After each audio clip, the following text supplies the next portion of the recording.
Communist అగ్రనేత మల్లోజుల వేణుగోపాలరావు తన వద్ద గల AK-47 రైఫిల్ తో మహారాష్ట్ర ముఖ్యమంత్రి దేవేంద్ర ఫడ్నవీస్ ముందు లొంగిపోయారు. అతనితో పాటు 60 మంది రాష్ట్ర జాతీయ నేతలు లొంగిపోయారు. అమిత్ షా ప్రకటించిన మార్చి 31 వరకు మావోయిస్టు అనే వారు లేకుండా చేయటమే లక్ష్యంగా ఎదురు కాల్పుల్లో చావడమో లొంగిపోవడమో జరుగుతుందని ప్రకటించిన విషయం తెలిసిందే. रायफल्स माननीय मुख्यमंत्री सरांसमोर आत्मसमर्पण करीत आहे.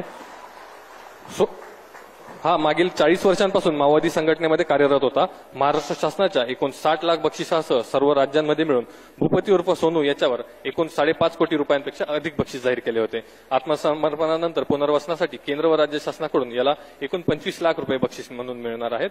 तसेच दिनांक 1 जानेवारी 2025 रोजी भूपती उर्फ सोनू याची पत्नी DKZCM तारक काशीराम हिने माननीय मुख्यमंत्री तथा गृहमंत्री महाराष्ट्र राज्य श्री देवेंद्र फडणवीस सर यांच्या समोर आत्मसमर्पण केलेले होते. माननीय मुख्यमंत्री तथा गृहमंत्री महाराष्ट्र राज्य श्री देवेंद्र फडणवीस सर यांच्या प्रयत्नांमुळेच इतक्या मोठ्या प्रमाणावर मार्ग भरकटलेले माओवादी सदस्य आत्मसमर्पण करून ते लोकशाहीच्या मुख्य प्रवाहामध्ये सामील होत आहेत व त्यांचे जीवन सुखकर होत आहे. याबद्दल आजच्या या कार्यक्रम प्रसंगी सोनू उर्फ भूपती याची पत्नी तारक काशीराम यांच्याकडून माननीय मुख्यमंत्री सरांना पुष्पगुच्छ देऊन त्यांचे आभार व्यक्त केले.